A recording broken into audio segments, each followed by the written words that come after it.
Welcome to the webinar on Instagram and Instagram stories. This is Muggs Buckley, and I'll introduce myself in a second, but I first wanted to say thank you to our partner Ivy for hosting us and putting on this webinar. Ivy, if you're not familiar, is a new community of business management tool built specifically for the needs of interior designers. So thank you, Ivy, for having us. You've been a great partner. So today we're going to be talking about Instagram and Instagram stories. This is the voice of Muggs Buckley. I'm here on the left. I'm the head of partnerships. And join with me is our killer social media manager, Poppy Lynch. Poppy, say hi. Hi, everyone. So you can follow us on Chairish at Chairish Co. and at Muggs Buckley and at Jaway are our personal Instagrams. For those of you not familiar with Chairish, we are chairish.com. We're an online source where interior designers go to for all things chic and unique. We offer furniture, decor, and art, both gently used, vintage, antique, showroom brands, and new items. Today we're talking social media. Before we get into Instagram stories, just wanted to give you a little overview of the size of the marketplace and the platform and the media channels that are in play. We're talking Instagram today, and it's really grown rapidly in the past 5 years. Worldwide, it has an audience of 800 million. Of those 800 million, there are 15 million business accounts. So we're going to be talking a little bit about business accounts today. In short, Instagram stories, there are 300 million daily Instagram stories, which is a lot. It appeals to women, young and urban environment, and also for the visually folks who are seeking a visual inspiration. Facebook continues to grow large with almost 2 billion worldwide visitors or users, of which 215 million are US based. Pinterest, it's a visual exploration, a great tool for planning and research, and it has 175 million users worldwide, and it skews women 45 and under. Twitter, there are about 300 million monthly Twitter users. It's a great tool for real-time communication for news, sports, award shows, tends to skew younger, tends to skew male. And Snapchat, 300 million monthly users, skews young, skews female. Kylie Jenner is kind of the poster child, if you will, for Snapchat. But today we're talking Instagram, and why do we love Instagram, why do people love Instagram, and why it's a really great tool for designers. So in short, it's where people who care about style and design go to be surprised and delighted. It's where a lot of people check out inspiration, and both. It's also a great branding tool, and that's what we're going to be talking about. It's great for designers. It's a way for you to experiment and test things out, and it's a great free brand building tool. So we're going to go over setting up your profile, how to gain followers, what to post, what not to post, crediting, commenting, frequency, and analytics. So first, we thought we'd show you some examples. This is Alyssa Capito Interiors. And note that she's used her business name as her handle as opposed to what she may have as a personal account with Alyssa Capito. But for business, she wanted to keep business and personal separate. Now, if you've already started and you have your personal account that blurs into business, that's okay, but you just have to decide how personal you want to get when you're using Instagram as a business tool. The description under her 100,000 followers, where it says Alyssa Capito Interiors, the New York-based interior design firm, you're allowed 150 characters to describe who you are and what you want to communicate, and you also get one URL there. What I liked about this is she explained that she's based in New York City, so already you're rooted as to where she is. Here is Park and Oak Design. They're actually designers who use the platform Ivy. And so here what we're pointing out is, first of all, they showed a picture of themselves, which is always great to put a little bit about yourself and so people can visualize who am I dealing with. They're also based out of Chicago, and they've named themselves with Renee and Christina. Moving on, many of you may know the blog La Dolce Vita, but Palermo goes by Palermo Contreras Design for her design business. So what I liked about her and what we're pointing out here is, though she's based in Houston, sometimes you don't, and I don't know if this was her motivation or if she just needed those 150 characters to determine that she wanted to spell out what the press that she was lauding here. But she is showing that there's a Vogue article she's mentioned. And sometimes people put up this text and they kind of fix it and forget it. I would encourage you, if you are ever going to a conference that you're speaking at, you have a book coming out, or that you're featured in press, it's great to switch up sometimes and promote that here in the article. So here she's leaning into the press that she's mentioned in. Okay, Studio McGee. Many of you may be followers of them. They're close to 650,000 followers. Again, there's the picture of them. They let people know that they're a husband and wife owned team, that they have a store, that they're in Salt Lake City and beyond. It's a great way of saying that they have projects outside their region. And then what I'm pointing out here is a custom hashtag that they've created that's unique to them. SM, which stands for Studio McGee, Make Life Beautiful. So anytime they do something in their portfolio, they're going to tag that. And when you're searching for to see their entire body of work, you can search under that hashtag and voila, up comes their work. I also wanted to point out, and what I'm showing you right now is the desktop version of Instagram, and I'm doing this just for demonstration purposes. So here's a smattering of 6 of their posts. They've got well-lit portfolio pics that some are white, some of color, some with the mirror are zoomed in on detail. Bottom right, they're showing kind of the zhuzhing and the installation in progress. So it's a good mix of in the process, finished, and a variety of color. Jersey Ice Cream Co., amazing name, also amazing designers. This is Tara and Percy. There's their picture on the left. They were written up in the New York Times, and they actually are designers who move into the space they're designing, which is why they say they're currently in Brooklyn, so people can follow their work and where they are. So they're leaning into this article where they were featured in Country Living magazine.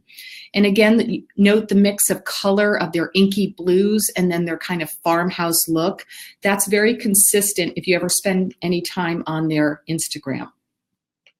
Justina Blakeney is a big blogger, designer, and has a huge Instagram following, so much so she actually has 3 accounts, at Justina Blakeney, at The Jungalow, and she even designs products, so she's letting you know that at Justina Blakeney Home is her 3rd Instagram handle. I'm pointing out the aqua checked box because that is what's called a verified account. And often celebrities or well-known bloggers or big Instagram influencers have a verified account. Chairish has one too. Sometimes people with small Instagram followings have one. It's a little haphazard how Instagram chooses it, but it basically is saying, yes, this person is mapped to this Instagram and we have verified that that's their handle. You'll also notice in this mosaic of 6 Instagrams, you'll see a commonality of aqua and a little bit of the terracotta color. Poppy will get into analytics in a bit, but one thing that when Justina spoke at a presentation we did at High Point in October was she let her audience know that when she looked at her analytics, one thing came to mind, which was aqua was a big color, and the posts that have aqua and terracotta, which map to her aesthetic, tend to have a lot of engagement, tend to have a lot of likes. So that often drives how she maps out the Instagrams that she's going to use. This is Will Taylor of Bright Bazaar, aptly named because often his posts are filled with just big, bright, and beautiful color.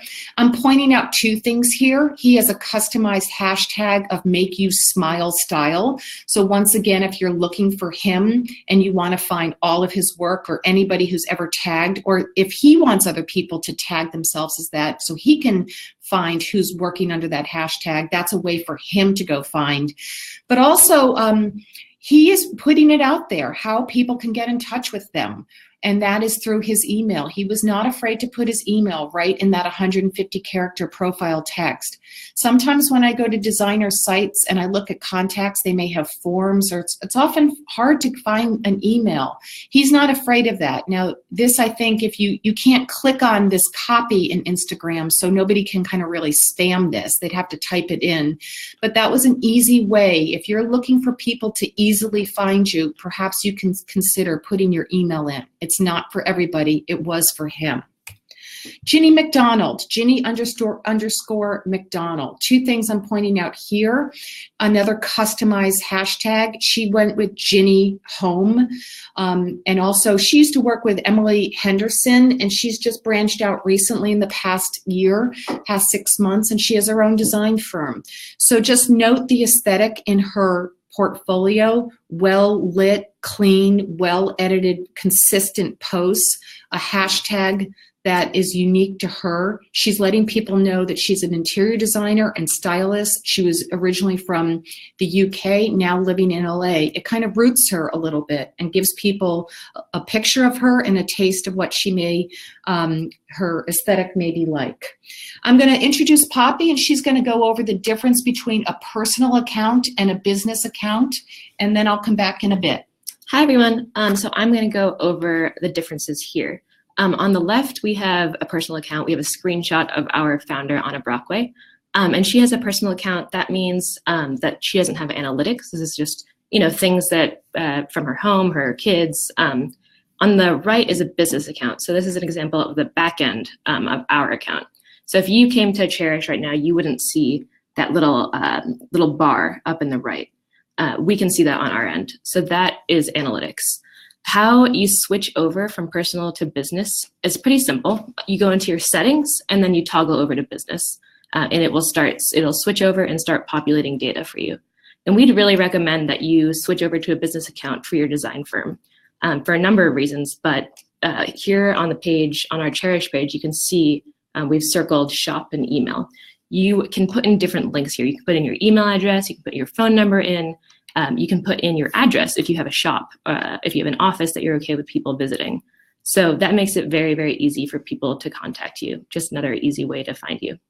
So next slide. I'm going to go through a brief overview of the analytics. I won't delve too much into it. This is just an example. This is not a real account, but we threw this together. So this is the insights, this is the back end, and here are some examples of what you'll be able to see. You'll be able to see how many followers are added per week. Per month. It'll show you every 3 months, every 6 months. You can filter that.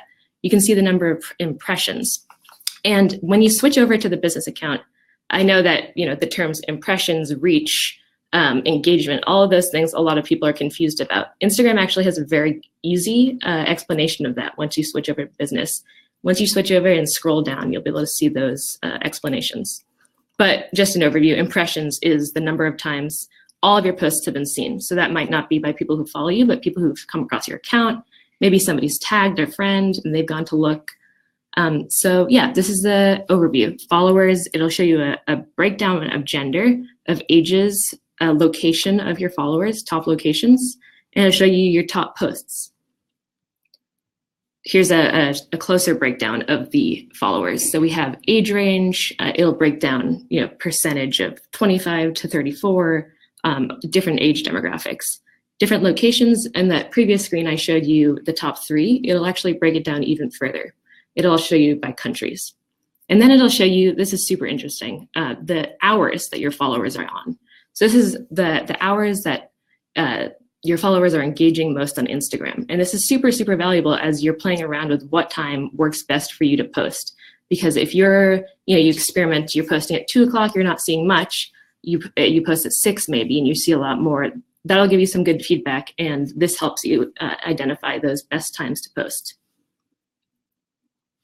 And then here's another view of the analytics. So this is what I was showing earlier about top posts. It'll show you can filter, it's showing all posts in the past 1 year sorted by impressions, by likes, by engagement.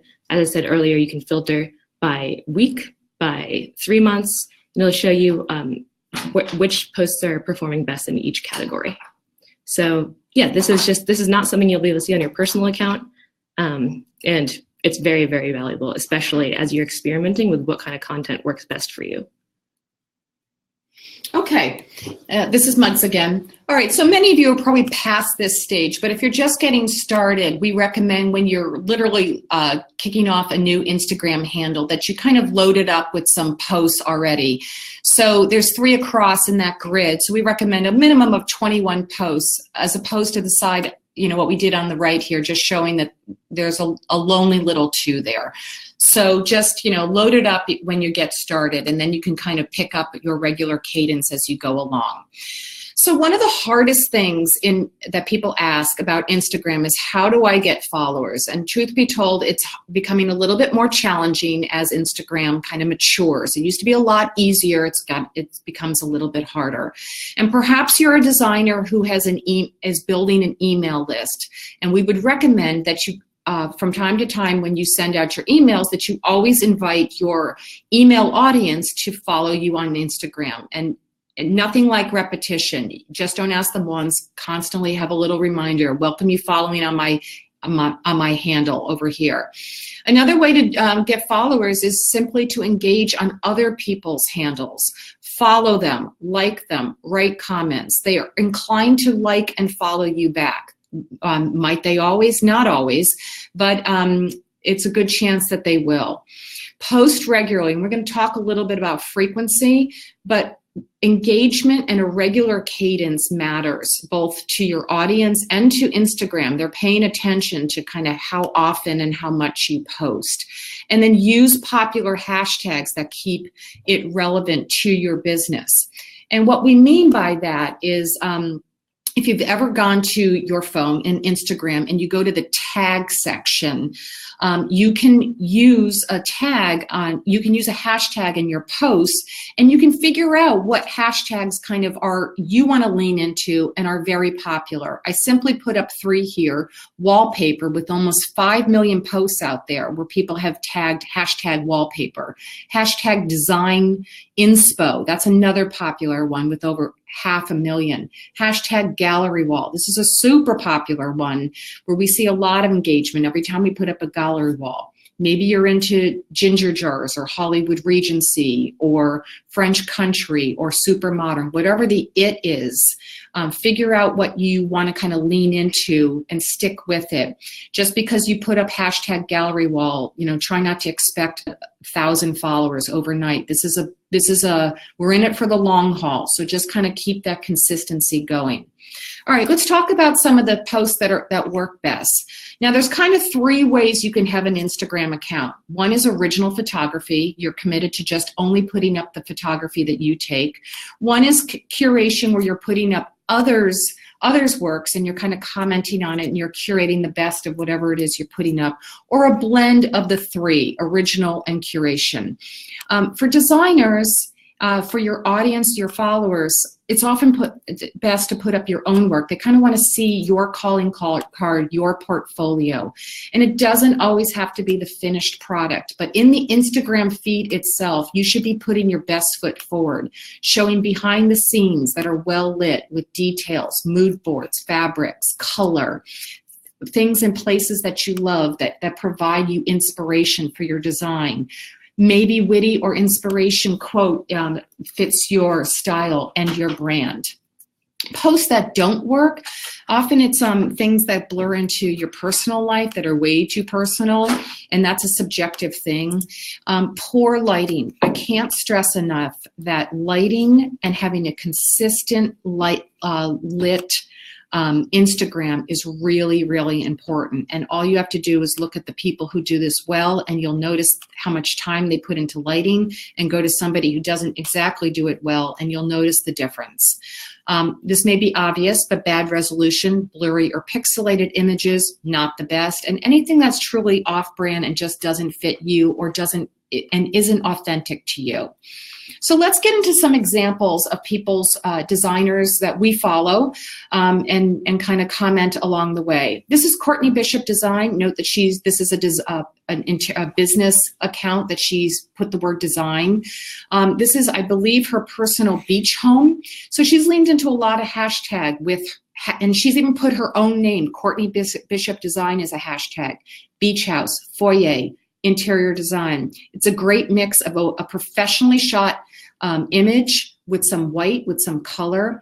And one thing, when you go out and shoot your portfolio of a finished product, we highly recommend that you bank as many images as you can, not just room settings, but bank detailed shot, different angles, and store a really good archive of a room. You can get a lot of shots out of a single room, and you can use those and resurrect those constantly. Hernandez Green is one that we also follow. Notice that they put hashtag Hernandez Green. Now, a lot of designers don't like to reveal their sources. Josh and Katrina didn't mind sharing that this room was painted in elephant's breath. So here they're putting it out there, and lots of great comments. Note that they also note who the photographer is here, with lots of great comments, and that's a great example of a finished room. Details. This is Caitlin Fleming of Sacramento Street. She started an Instagram early and went with her personal name, and kind of once you start that train, it's a little hard to shift over, so you probably want to have your business name mapped to your Instagram handle. But we liked this image because it showed a lot of beautiful colors and work in progress. She's using hashtag project, hashtag design, hashtag interiors as an example. And even if you're not keen on putting yourself in the shot, which is perfectly fine, showing people in it by a human hand, just holding up a swatch. This is Honey and Fitz, showing that they like this blue and white fabric here and that they're really obsessed with fabric. DeBito, he is at DeBito. He's a really amazing photographer, tastemaker, stylist. He shot all the photography for Justina Blakeney's book. We did a screen grab here. This was a chair, a couch he sourced from Chairish. So sometimes it's best not only to double down and put the hashtags in the text itself, but to call out the brands or that which you're tagging in the picture so people can immediately see what you're trying to convey. So this gets a lot of likes, a lot of engagement, and note the, how crafted this room is, and really good photography and good lighting. Don't be afraid to let people see you work in progress. This is Matt Sanders of At Consort Design. You designers make a lot of decisions for your clients, and people see the finished work, but they often don't see what goes in and all the labor you take to make a really good decision. So here he is mid-paint swatch with his booties on, so hashtag interior design. And this is, a lot of people weighed in. We took this image early, but a lot of people weighed in on their favorite color. So it's a great way of kind of crowdsourcing from your audience. Amber Lewis of At Amber Interiors just put up a beautiful stack of textiles in a pretty palette that were all kind of in the same, and people just kind of weighed in saying that they loved it. It was inspirational. Amber gets pretty creative with her hashtags, hashtag can you blame me? But sometimes, which is great, that's her, it speaks to her voice. You just probably want to figure out what hashtags work for you and stick with those, and then map a hashtag to the picture itself.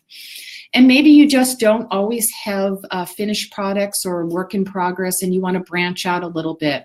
One way to do that is flowers. Flowers obviously are colorful. This is at Design Love Fest. Note by the aqua checkbox that she is a verified account. This is her walking at Marché des Enfants in Paris, and she's putting her feet in saying, yep, I was there. So, everybody loves flowers. Colors definitely work well on Instagram, and it's a great solution. And not to trump her, but here's Victoria Smith of at SF Girl by Bay, who, by the way, now lives in Los Angeles. But she actually borrowed this photo via at Yatzer. Again, she's giving credit to where she got the photo. And here's kind of a funny picture, with lots of comments and, a nice way to kind of break up when you don't always have design-related images. And if you are a travel buff, or you think your audience is, it's nice to put images where you've traveled or where you'd like to travel. So here's one we put up. We used to do something on Wednesday where it was like kind of Getaway Wednesday, and we'd show Mykonos or Greece. Note that we would tag the photographer and how we found the image. Nothing like fall foliage for just an ooh and ah moment. So every fall we just we look for really stellar autumnal shots, and this was a standout one that we did a long time ago. So lots of likes, lots of engagements, and just, again, the beauty of nature just often is a big crowd pleaser.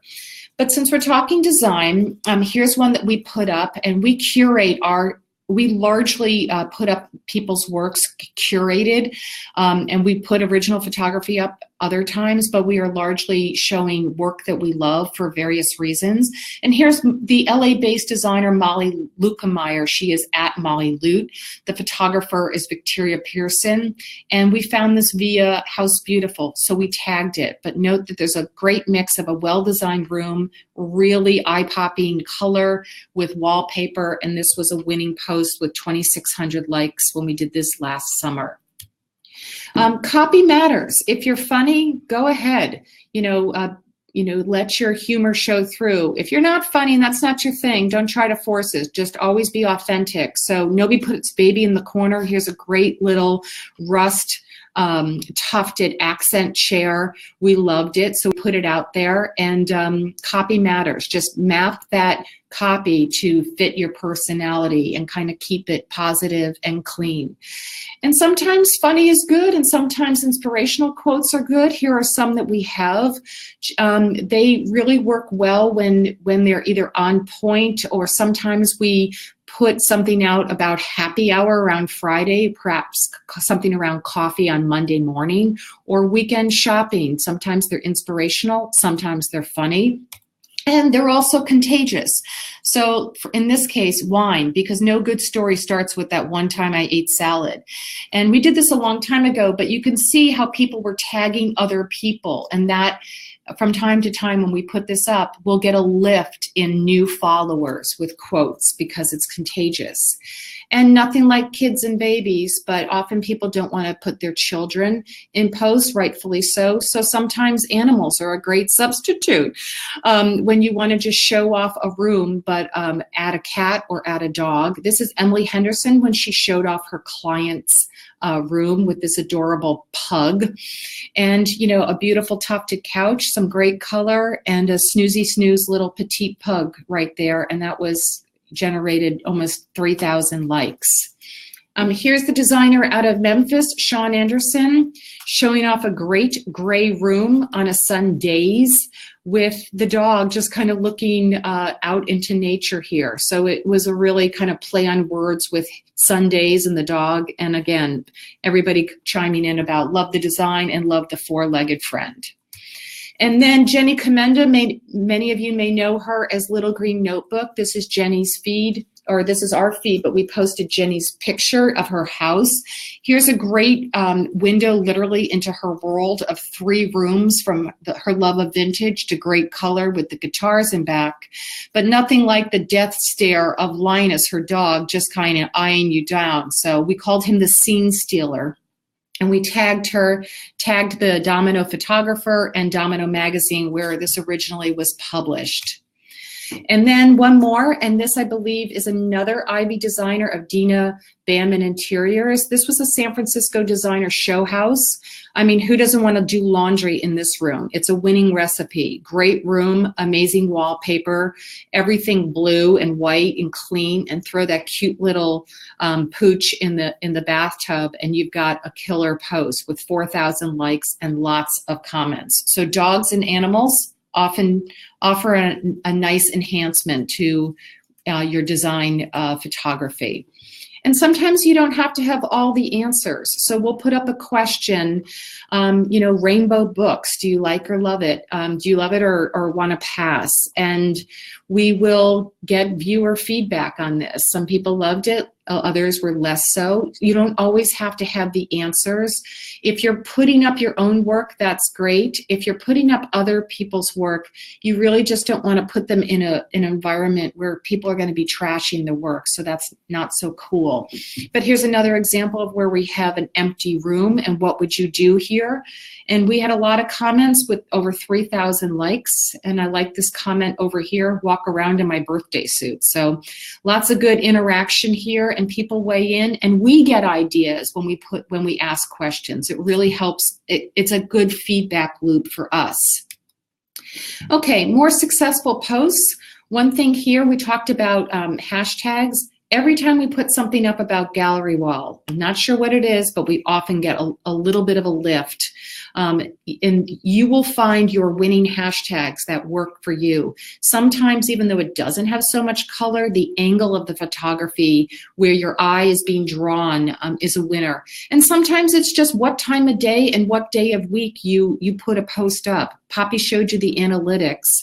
And if you do convert over to a business account, you'll get feedback that maybe your audience is a Sunday night crowd or a first thing on Monday morning.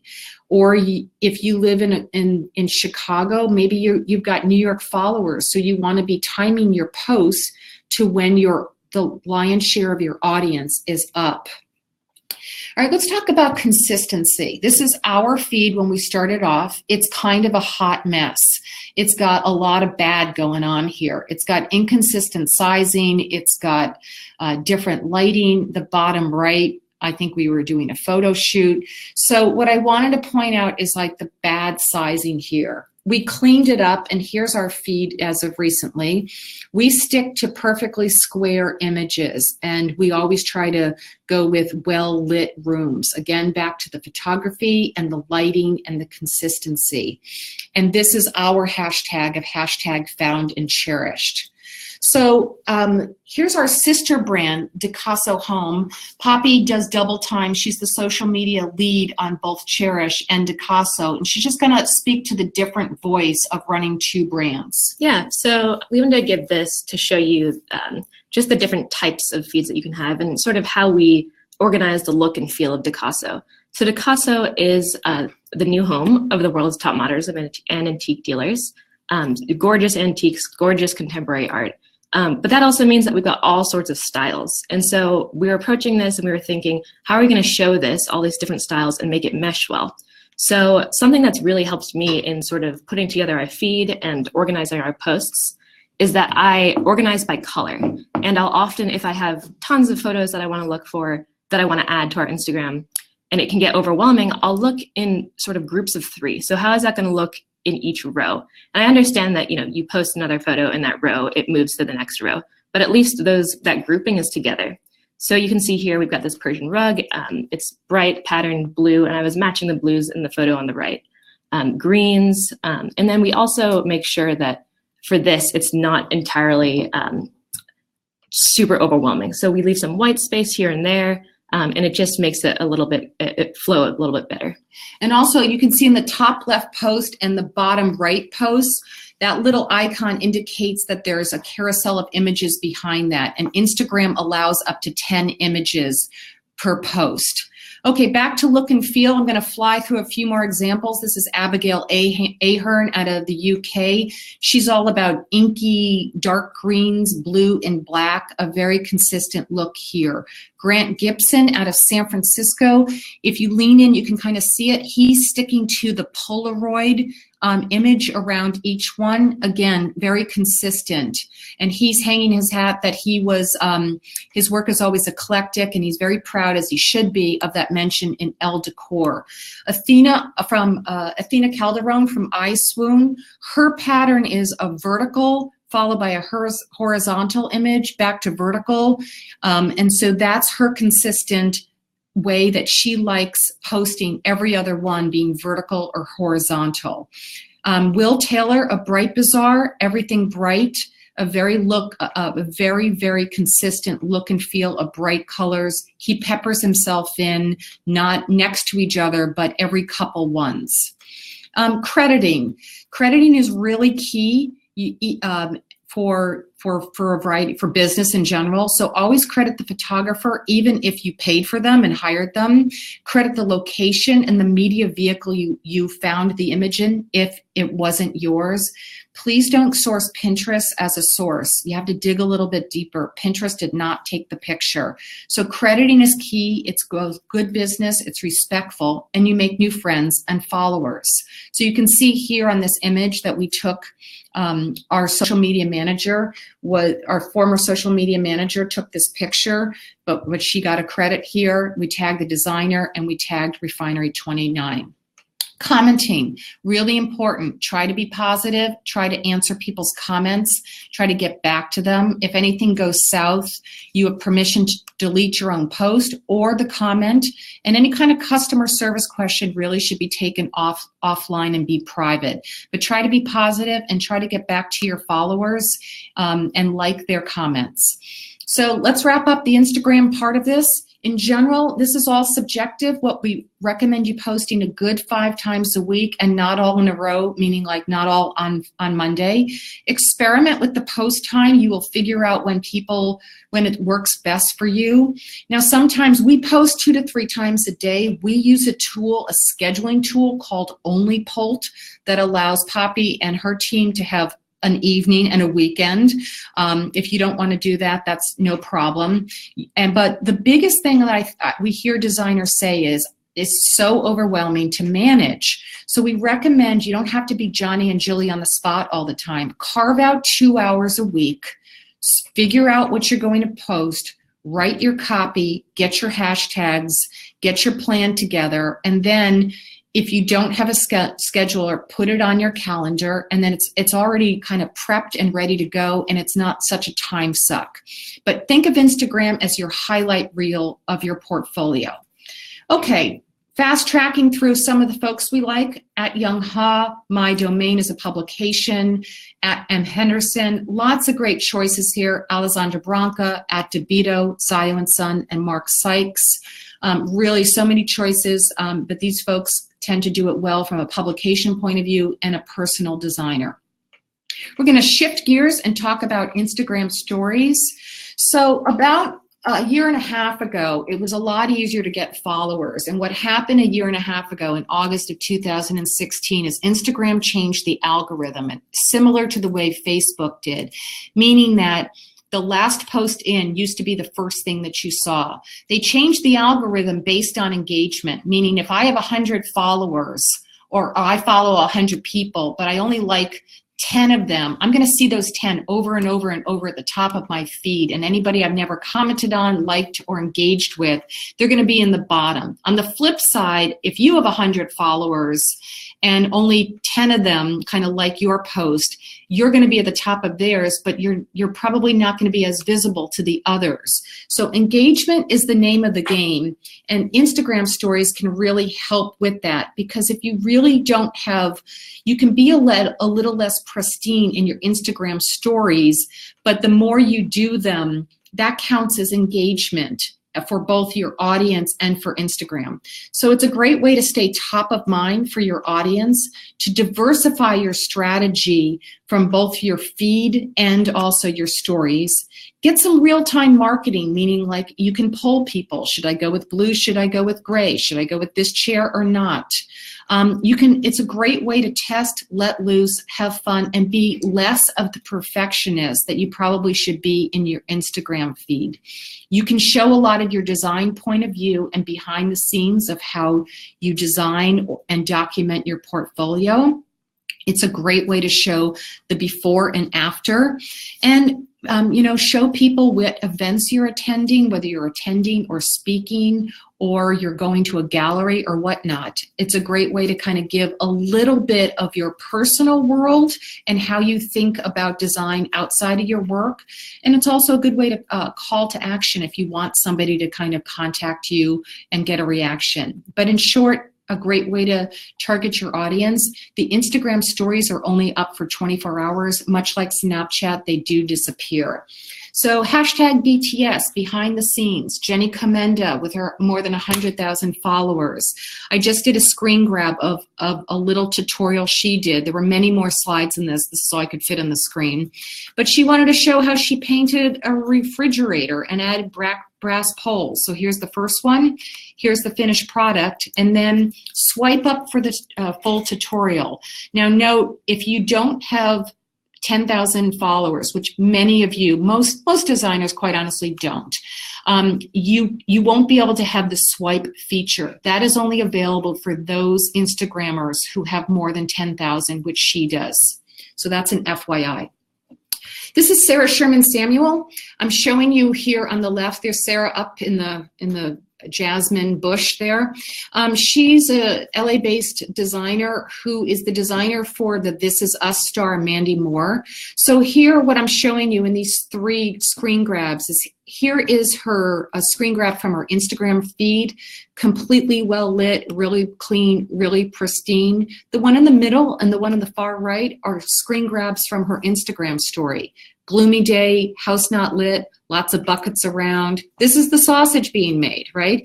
So she doesn't mind sharing that and giving people like the behind the scenes look, but just note the difference of lighting. This is where you're more of a perfectionist in the feed versus in the stories. More the design process. So here's William McClure in the beginning, Jesse Gersten Interiors on installation day, and Consort Design kind of on installation and judging day. Just more great examples. And then document the documentation of your portfolio, photo shoots and BTS, behind the scenes of your rooms being shot. This is Nate Berkus in the middle with his husband Jeremiah Brent doing a photo shoot for Angelino Magazine. We did a photo shoot with the Bay Area designer Benjamin Dong, and this is how we documented it and showed it on Instagram. Brian Patrick Flynn out of Atlanta, he did a walkthrough of a house he was doing and showed what he was going to do. So he had many more screens than this, but he certainly didn't like this confusing column in the middle, and he didn't like this bathroom, and he was going to change the tile and the color. We could check back and see how it ended up. Justina Blakeney was on book tour. She showed how she was doing a book signing, but she did decide to have her daughter and even her adorable grandfather in. So if you have something to promote and show off, please do so. You work hard. Instagram stories is a great way of doing so. Styling, Emily Henderson showing on the left a screen grab of her beautifully clean and white Instagram feed. Slide in the middle and in the far right, a screen grab of her not so well lit Instagram story, but just as effective because she's getting some comments out there and showing what she likes. More fabric, more materials, more inspiration. These are designers Amy Berry, Nicole Hollis, and Jenny Wolfe showing their inspiration. Here are the details up front from McGrath, Design Milk, and Charlotte Lucas out of North Carolina, just showing all the details of all the many thousands of decision makings that you all do every day. When we went to a Pinterest event, Pinterest is in our backyard here in San Francisco. That's Diane Keaton promoting her book, The House That Pinterest Built. We documented Anna Brockway, our co-founder, with Diane Keaton there and put that up as a story. So if you're going to an event or a design happening or conference, it's a great way to share. And often we hit the flea markets, go to travel and parties, and we were at the Alameda Flea Market, Brimfield. This third one was even a seller who had a tattoo of a mid-century modern chair that we thought was kind of cool, and we put it out there. And there's a dinner party we had with Athena Calderon and Anna Brockway. Often we put up Friday finds, and if you treat your Instagram like programming, sometimes people get in a cadence knowing that, oh, they're going to do something on Monday, oh, they're going to do something on Saturday or on Friday. So here are some of the pics that Anna likes on Friday, leading into the weekend of some of the blog content that we do that often may get missed if you're busy. So we kind of promote it on Instagram story. And in the far right one, Instagram story has a great way of pulling. So is rattan your jam? And we get feedback whether people love or hate rattan. Some people who are great at Instagram stories, and there's tons of them, Nate Berkus, Ken Folk, Amber Interiors, again, Emily, Consort Design, Victoria Smith at SF Girl by Bay, and House of Brinson. So we're gonna wrap here. Instagram stories, some things for consideration. You can use different types of media. Photos, videos, boomerangs, hashtags, and location tags are key. Adding text, we like this one, adding text to provide context, because a lot of users don't have their sound on. So if you're trying to point out something, add a little text as an overlay. And depending upon your personal flair, and this is great to experiment, you can add filters, stickers, and pens. If you do have over 10,000 followers, you can use the swipe up feature. And again, a great way to offer design tips behind the scenes and access. And another tip, we recommend that you allow message replies and have that turned on so your followers can actually interact with you. Things to avoid: try not to be an over poster. That's a subjective thing. We feel it's like north of 10 stories a day. We see a lot of people do this. We choose not to. You know, when somebody's kind of overwhelming their audience. Try not to post the same content over and over. Variety is key. Try not to use it as your personal diary. You know, there's a place and time for that, and maybe that's on your personal feed as opposed to your business feed. If you have 10,000 followers or more, you can add a link to every photo and video. So that is us. We are at Chairish Co. We would welcome you all joining our trade program at chairish.com/trade.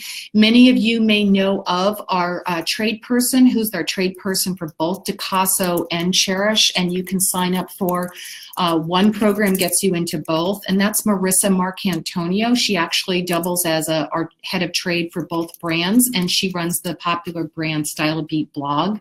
I am Muggs Buckley. I am Muggs at chairish.com, spelt like a chair. And we are at Chairish Co., and that's my handle, and Poppy is Poppy at chairish.com. Before we take questions, I just wanted to thank our partner Ivy for letting us have this Instagram and talking to you all today. And now we're going to jump out of this, and we're going to you're just going to see the screen, and we're just going to take some questions. So bear with us while we switch gears for a second. Let me do this. Keep the screen up and we can read from here. Yeah, but you're going to want to go to my IV again. No, I want to see the questions. So, and then you're going to want to stop screen sharing. Don't end broadcast. Okay. So just hit the X right there. Right here? Yeah. Is that right? Hit the other one. Sorry, guys, we're having a little bit of technical difficulties. Oh, stop sharing. Yep. Stop sharing. Yeah. Okay. All right. Now we're up. Okay. Let's take some questions. Okay. So we are going to go to top questions here. So I've got them organized by upvote. So the top question that we've got in the feed here is, how do you get your Instagram account verified? Is that really valuable? From Virginia. Thank you for that. So that is a super, super good question, something that people are wondering all the time. So it's a little bit tricky because unfortunately, Instagram verification is something that they don't give that much insight into. It's a little bit of a mystery, and there's no way to have your account verified. You can't request that. We actually didn't even have control over it. We didn't know when it was going to happen. We just, one day it was verified. It was great. But so while that badge might look cool, it really serves a purpose for big brands and celebrities. So if those accounts are more susceptible to being hacked, for example, that will help those people recover it faster. Really, there's no advantage. I mean, I think that it does for these very large brands. Our following is pretty large. We're talking like, Target, those really large brands.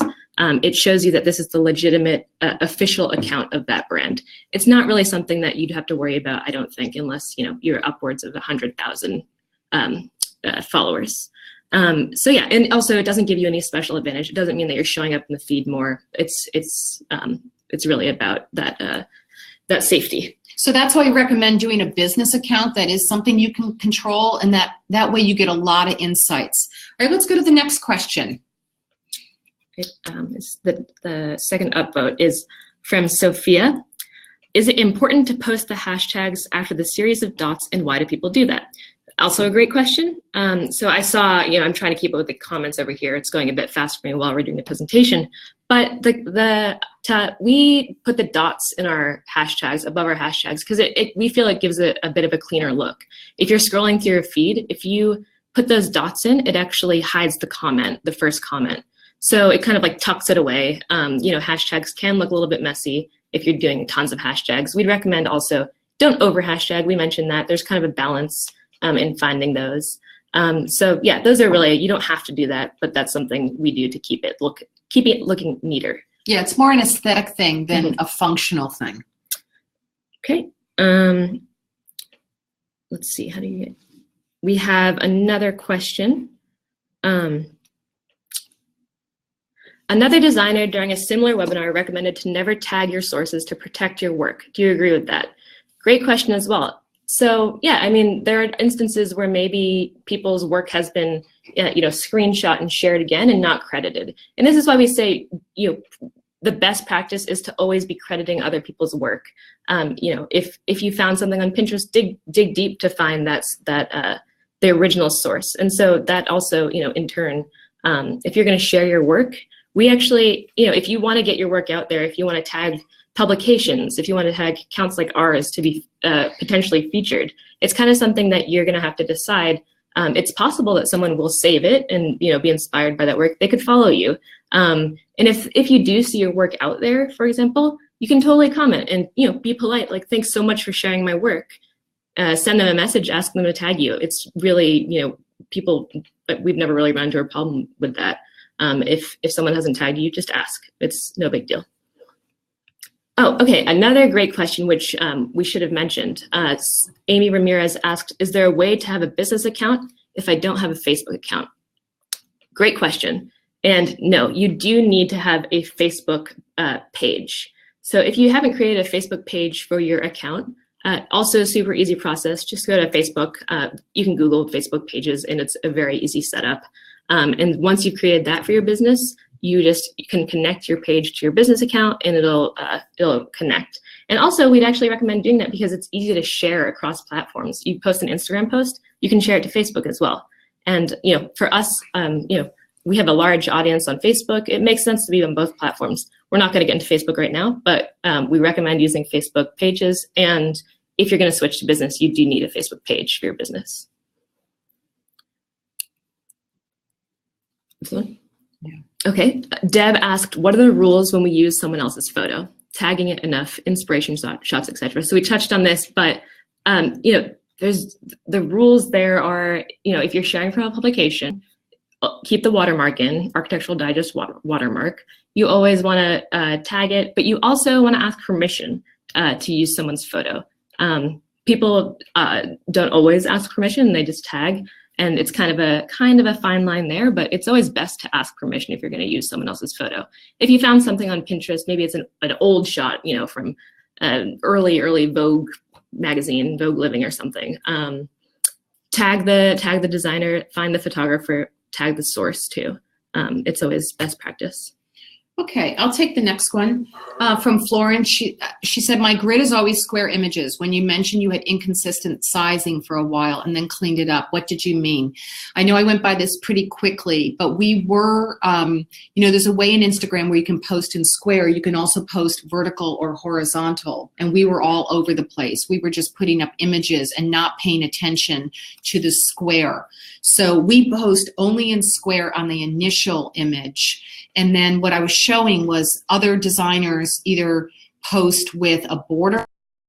Grant Gibson, who had the kind of Polaroid border, but you don't want to have one image with the Polaroid border, the next image with no border, and then do a vertical. So when people look at your grid, as I'll use a line that Matt Sanders from Consort said. He always says, get your grid up. Get your grid on, girl. He says your grid is really important. People are going to be paying attention to how you lay out the images. Now, you don't have to overthink it sometimes, but just stick to a lighting, stick to a size. So it's really the size that matters in the grid. And I also want to mention there, I know that when you look at your phone, your Instagram on your phone, it will look like square, but you can actually post not square photos there. But some people, as Muggs was saying, some people add a border to give it sort of like that Polaroid look. So what do you think about pods and do they really work? So yeah, I mean, this works for a lot of bloggers, a lot of lifestyle bloggers. So an Instagram pod, just to throw, for people who don't know, it's a group, maybe it's your design friends, your colleagues, former coworkers who you collaborate with. So you can start a message thread with them in your direct messages. And so when one of you posts an image, you share it there and you kind of get each other, a little bit more attention. You engage with each other, you comment, you like, so that shows up for more people.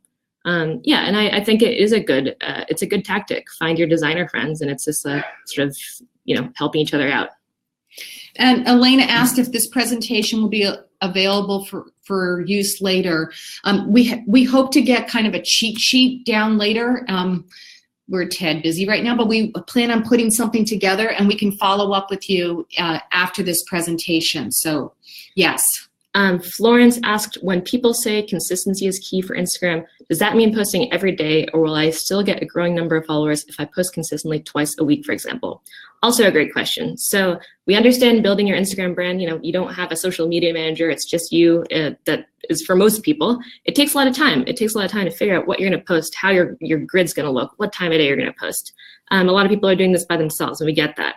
So while we can't say an exact number of posts that you should be adding per day, per week for your account. It really varies per person. We do think that it's important to post once a day if you can, once every couple days if it's just you running it. And the reason we're saying consistency is key is that, firstly, the more posts that you have, the more you're posting on Instagram and you have a business account, the more data you're gonna get in your analytics to tell you, to help you determine what works best for you. And secondly, the more your followers engage with you, the more you're going to show up in their Instagram feed. So the more you're posting, we're not saying post 5 times a day on Instagram, but we're saying, if you're posting every now and then, it could get lost because people aren't often engaging with you. All right, folks, I think we're going to do 2 more questions. Pop, why don't you do this one? Sure. So there's a couple questions in here, it looks like, on how to get a customized hashtag. This is a good question too, and it looks like a couple of people have added a comment here to Eleni. But so coming up with a customized hashtag is pretty simple. It's you coming up with the term, and so we would say, finding what works for your brand. So maybe, if you're Emily Smith Interiors, maybe the hashtag Emily Smith is taken. I'm going to go out on a limb and say that there's probably some posts already under the hashtag Emily Smith. Maybe Emily Smith Interiors will work for you. If that doesn't, you get a little more creative. We showed you a few other examples, Ginny McDonald, a few other designers, and lifestyle bloggers that we showed previously. Maybe it's, Emily Smith Home, hashtag Emily Smith Creates. And you can start adding that to your posts too. So it's not really a getting a hashtag, but it's more coming up with a hashtag and looking. Make sure you look if you have maybe a common name, or if there's another business with a similar name. Just check to see if there's any posts with that already. For Chairish, for example, people do use the hashtag Chairish for items they bought from us, but we use the hashtag Found and Cherished so that people can take photos of the items in their home that they buy from us and use that, and we see that. And the last thing I'm going to say, this is Muggs, is I think the hardest thing for people is to have patience. If you're in the business of the design and you're just starting out and you don't have many Instagram followers, don't sweat it. You have plenty of company, and don't get frustrated. Just stick to your knitting, keep to your consistency, figure out what your brand voice is, what your style is, keep at it, keep at it, keep at it. Yeah, and I think if you're doing this and you're doing it with intention, you're going to get followers who are going to become your customers, who are going to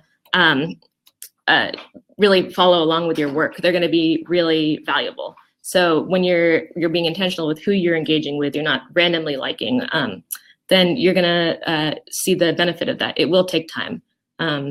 Yeah. All right, gang, we're going to sign off now. We wanted to thank Ivy. We wanted to thank all of you who joined us. You can find Poppy and me at mugs@chairish.com, poppy@chairish.com. Thank you for showing up today. Keep on keeping on. Any questions you have, flip them to us. And thank you to Tara, too. And thank you to Tara, too. Really appreciate our partnership with Ivy. And have a great January. Bye-bye. Bye.